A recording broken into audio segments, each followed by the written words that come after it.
السلام علیکم ناظرین، آپ دیکھ رہے ہیں اردو پوائنٹ اور سڈنی سے میں ہوں اورنگزیب بیگ۔ ناظرین، آج ہم جن ٹاپکس پہ جو ہے بات کرنے جا رہے ہیں وہ بہت ہی امپورٹنٹ ہیں۔ آسٹریلیا کا ویزا، آسٹریلیا کی امیگریشن، آسٹریلیا میں رہتے ہوئے مسائل، آسٹریلین فیملیز کو درپیش مسائل، اور اس سے ملتے جلتے بہت سی ایسی چیزیں ہیں جو آج ہم آپ کے ساتھ ڈسکس کریں گے۔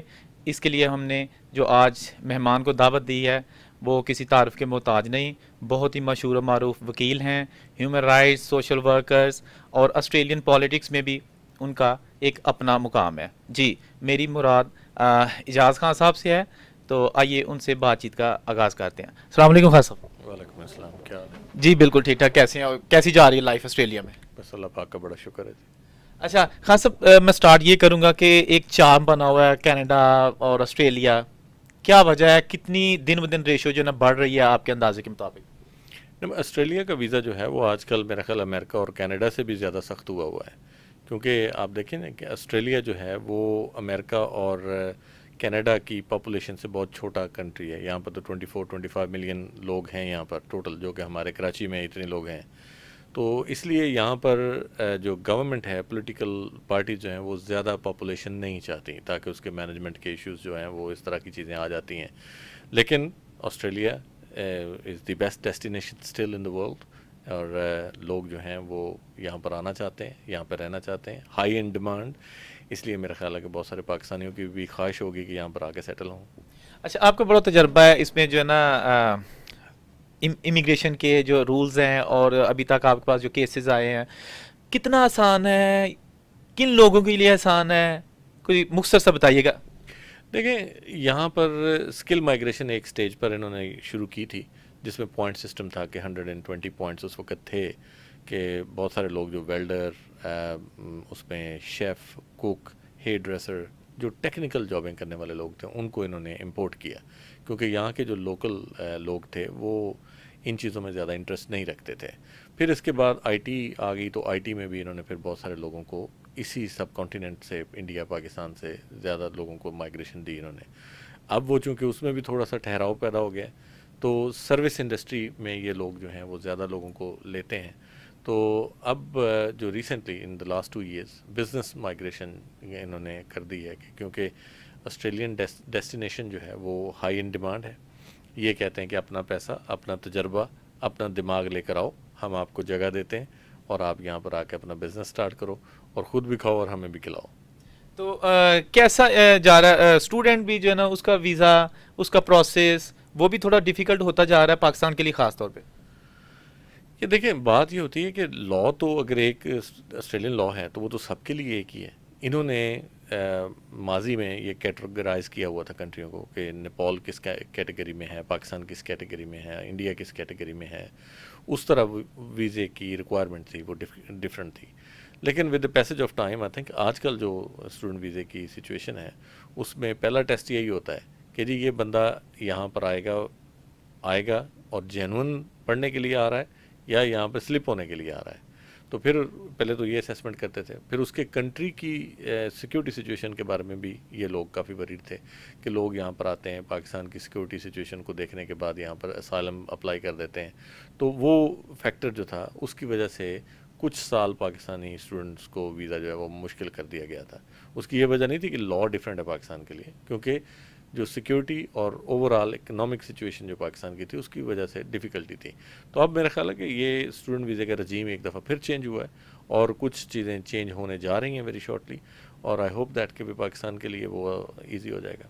اچھا خان صاحب، تھوڑا سا یہ بھی بتائیے گا کہ ہر بندہ آسٹریلیا آنا چاہتا ہے، یعنی مطلب کہ موسٹلی لوگ جو ہیں وہ اسٹوڈنٹ ہو، وہ وزٹر ہو، وہ مائگریٹ کر کے آنا چاہیں، لیکن یہاں کی لائف جو ہے، آپ یہاں پہ بڑے ایک مطلب ایک قانون دان ہے، یہاں بیٹھے ہوئے ہیں، اور ڈیلی آپ کو ڈفرینٹ قسم کے مسائل جو ہیں ان سے پالا پڑتا ہے۔ آسٹریلیا کی لائف میں مسائل کیا ہیں، اور آپ کے پاس کن مسائل کی ریشو جو ہے نا وہ آ رہی ہے ان جنرل؟ دیکھیں، پہلی بات تو یہ ہے کہ اگر کسی نے مائگریٹ کرنا ہے نا، تو میرا خیال ہے کہ وہ مائگریشن کی ایج 24-25 تک ہوتی ہے۔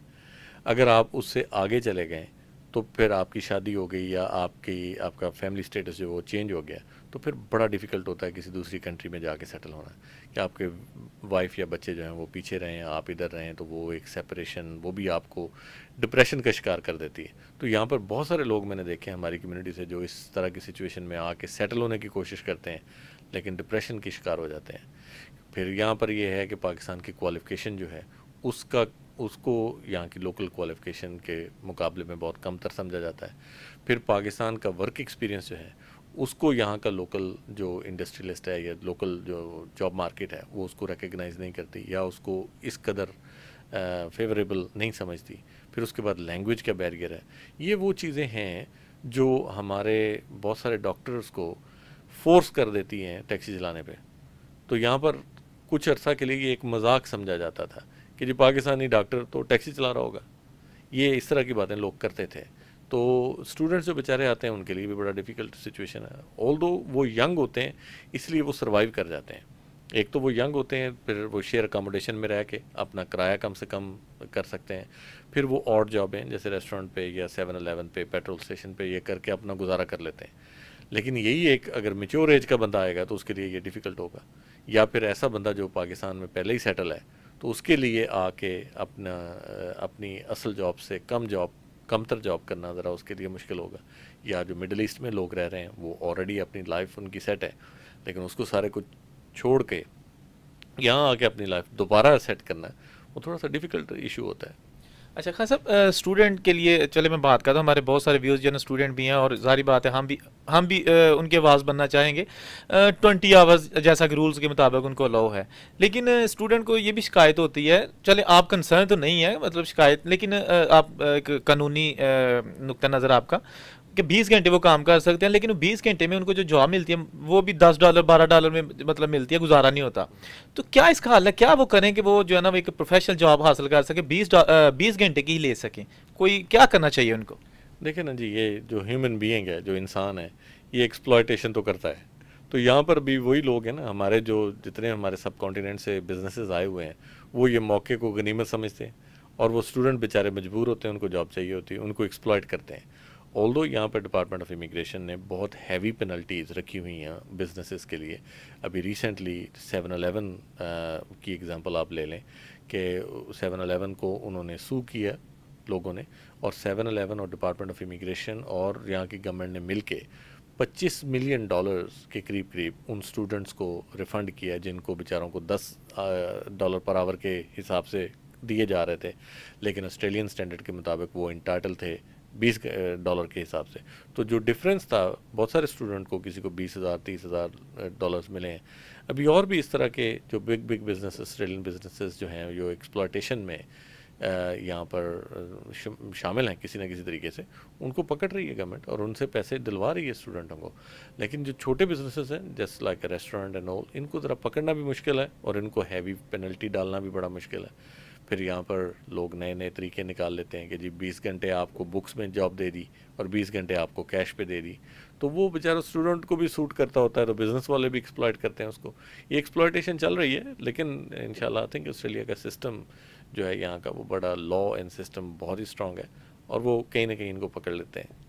اچھا، میں نے دیکھا آپ کا کہ آپ کا جو آفس ہے اس میں آپ کرمنل اور فیملی اس طرح کے سارے لاز جو ہے نا، سارے جو کیسز ہیں ان کو بھی آپ دیکھتے ہیں. اتنا اچھا آپ نے مطلب ویل مینیج کیا ہوا ہے آفس کو. تو پاکستانی فیملیز کے کس طرح کے مطلب ایک کیسز آتے ہیں ان دا سینس آف کرمنل یا کوئی فیملی کیسز کس قسم کے ہوتے ہیں؟ نہیں دیکھیں، پاکستان کی دیکھیں فیملی جو میری پریکٹس جو ہے یہ میں 17 سال سے کر رہا ہوں. یہ میرا 17واں سال ہے پریکٹس میں، اور میرے پاس آلموسٹ 10 لوگ کام کرتے ہیں.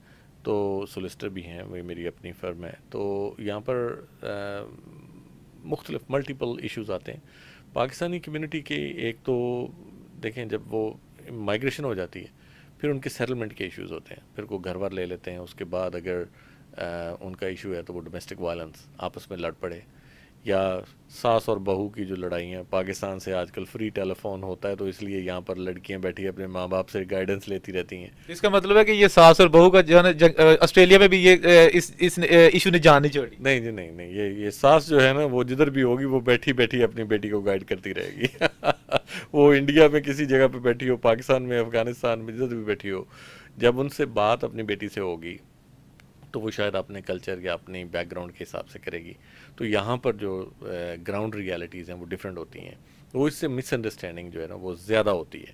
میں یہ نہیں بلیم نہیں کر رہا ہوں کہ ساس کی وجہ سے لڑائی ہوتی ہے، لڑائیوں کی اور بہت ساری وجہ ہے کہ بندہ کو بیچارے کو اور جابیں کرنی پڑتی ہیں، وہ اپنی اصل کوالیفیکیشن اور اصل ورک ایکسپیرینس کو چھوڑ کر وہ بیچارہ ایک اور جاب کر رہا ہے، ٹیکسی چلا رہا ہے، اوبر چلا رہا ہے، یا دو جابیں کر رہا ہے اپنے گھر کو چلانے کے لیے. اس کی اپنی سٹریس ہے، اس کی اپنی ایشوز ہیں.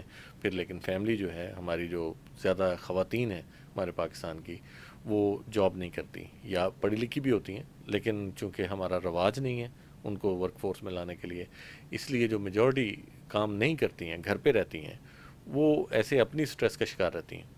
تو اس وجہ سے جو یہ جو چھوٹی موٹی گڑبڑ جو آپس میں نکتہ چینی ہوتی رہتی ہے. لیکن یہاں پر ڈومیسٹک وائلنس جو ہے وہ اس کو کسی بھی طریقے سے ٹالریٹ نہیں کیا جاتا. کورٹس اور یہاں کے لاء جو ہیں وہ بڑے ٹف ہیں. تو آپ اگر بیوی کو کوئی دھمکی لگا دی اور بیوی نے پولیس کو کال کر لی تو سیدھا پولیس جو ہے نا پہلے اپریہینشن وائلنس آرڈر ایشو کرے گی کہ جناب آپ اس کو دھمکا نہیں سکتے. آپ کے پاس ایسے کوئی کیسز آئے ہیں؟ Every day. اچھا، اس کا مطلب یہ بڑا ایک امپورٹنٹ ایشو ہے خان صاحب کہ مطلب آسٹریلیا میں پڑھے لکھی سوسائٹی میں اور پڑھے لکھے لوگ ہیں یہاں پہ، اور ایسا اگر گھریلو نچاکیاں جس طرح پاکستان میں ہے یہاں بھی ہوتا ہے تو افسوسناک ہے نا. نہیں، یہ صرف پاکستانی کمیونٹی میں نہیں ہے، آسٹریلیا میں اوور آل جو ڈومیسٹک وائلنس کی جو سچویشن ہے وہ کافی خراب ہے، اور خراب سے خراب تر ہوتی جاتی ہے. اور اس میں گورنمنٹ کو بہت زیادہ لاز چینج کرنے پڑتے ہیں. اس کے بعد بہت زیادہ پالیسیز ایسی آتی ہیں، سینٹینسز کورٹ سے ایسے امپروو کروانے پڑتے ہیں کہ جس سے اس کو ریڈیکیٹ کیا جائے. اور یہاں پر سسٹم میں بہت ہی زیادہ پروٹیکشن اویلیبل ہے. کسی کی انسلٹ، اگر اپنی وائف کی انسلٹ نہیں آپ کر سکتے. پاکستان میں تو چلیں گالی گلوچ تھپڑ مکہ ہو جاتا ہے، لیکن یہاں پر وہ نہیں چلتا. یہ بھی ہماری پاکستانی کمیونٹی میں پرٹیکولرلی، اور یہ سب کانٹیننٹ کمیونٹی میں یہ ایشو چلتے ہیں کیونکہ ہم کلچرلی ڈیفرنٹ ہیں نا. وہاں پر عورت کو تھوڑا سا دبا لینا جو ہے وہ کلچرلی ایکسیپٹ کیا ہوا ہے، یہاں پر ایکسیپٹ نہیں ہوتا. اچھا، میں آخر میں چلیں آپ کے جو ہے نا، یہ تو آپ سے جو مطلب آپ کی پروفیشنل ذمہ داریاں تھیں، آپ کا جو پیشہ ہے اس کے بارے سے بات ہوئی. سیاست کے بارے سے بات کرنا چاہوں گا. آسٹریلیا میں خاص طور پہ ہماری ایک ہی پاکستان کی جو مطلب خاتون ہے مہرین، وہی اسی مطلب پارلیمنٹ کا حصہ ہیں. کیا آپ سمجھتے ہیں کیوں اتنا گیپ ہے؟ کیوں کچھ اور لوگ ہمارے جو ہے نا وہ سامنے نہیں آ رہے، یا آنا چاہیے یا نہیں آنا چاہیے؟ دیکھیں، آپ کو سمجھنا پڑے گا کہ آسٹریلیا میں جو پالیٹکس ہے نا وہ دو میجر پارٹیاں ہیں، ایک لیبر اور ایک لبرل. اور جس پارٹی سے ہماری مہرین فاروقی صاحبہ بلانگ کرتی ہیں وہ ہے گرین پارٹی. ان کا اوور آل آسٹریلیا میں ایوریج 10% ووٹ ہے. وہ بھی کچھ ایسی سیٹیں ہیں فیڈرل کی یا اسٹیٹ کی جہاں پر ان کا 10% یا 11% ووٹ ان کو پڑتا ہے. ادروائز بہت ساری سیٹیں ایسی ہیں، فیڈرل سیٹ ہوں گی، اسٹیٹ سیٹ ہوں گی، جس میں ان کا 10% بھی ووٹ نہیں ہے. سو وہ تو بالکل مائنر پارٹی ہے، لیکن بہت عرصہ تک وہ لوگ جو ہیں وہ پاور بروکر رہتے ہیں، کیونکہ اگر ان کی ایک یا دو لوگ پارلیمنٹ میں ہیں تو دونوں پارٹیوں کو ان کی ضرورت پڑتی ہے. سو اس حساب سے وہ بڑے افیکٹو رہتے ہیں. لیکن پالیسی میکنگ میں جو میجر دو پارٹیاں ہیں، لبرل اور لیبر، وہ رول پلے کرتی ہیں. اب ایشو یہ ہوتا ہے کہ ہمارے پاکستان میں چونکہ ہم کسی بھی پولیٹیکل پارٹی کے ورکر تو نہیں ہوتے، وہاں پر تو جو امیر آدمی ہے اس کو ٹکٹ مل گئی، پیسے سے خرید لو، یہ کر لو. یہاں پر وہ چکر نہیں ہے. یہاں پر آپ کو گراس روٹ لیول کے اوپر کام کرنا پڑتا ہے. برانچز ہیں، برانچز سے آپ نکلو، پھر اس کے بعد پولیٹیشین سے ڈسکشن، پھر آپ کو جا کے کہیں کوئی پارٹی ریکگنائز کرتی ہے. اب ہماری کمیونٹی جو پاکستانی کمیونٹی ہے یہاں پہ، وہ میرا خیال ہے ابھی اتنی زیادہ میچور نہیں ہوئی. میں نے دیکھا ہے کہ بہت سارے لوگ انٹرسٹ لیتے ہیں لیکن محنت کرنے کے لیے کوئی نہیں تیار. محنت اس کی یہ ہے کہ پہلے تو ممبرشپ ہونی چاہیے آپ کی، پھر آپ ریگولرلی کنٹریبیوٹر ہوں، برانچز میں جائیں، کنٹریبیوٹ کریں، اپنے ویوز دیں، تاکہ پالیسی میکنگ جو پلیٹ فارم ہے وہاں پر آپ کے ویوز جائیں. وہ ابھی ہم میں اتنی میچورٹی نہیں آئی. میرا خیال ہے انشاءاللہ آہستہ آہستہ آ جائے گی. بہت شکریہ جہاز صاحب، بڑی اچھی آپ نے باتیں کی. ٹائم جتنا تھا اس میں ہم نے زیادہ سے زیادہ آپ سے باتیں کرنے کی کوشش کی. آپ نے اپنا بہت سارا قیمتی ٹائم دیا اردو پوائنٹ کے ناظرین کو. بہت شکریہ. ناظرین، امید کرتے ہیں کہ آپ کو یہ معلوماتی پروگرام جو ہے نا ضرور پسند آیا ہوگا. اپنی آراء سے آگاہ کیجیے گا. اورنگزیب کو اجاز خان صاحب کے ساتھ سڈنی سے اجازت دیجیے. اللہ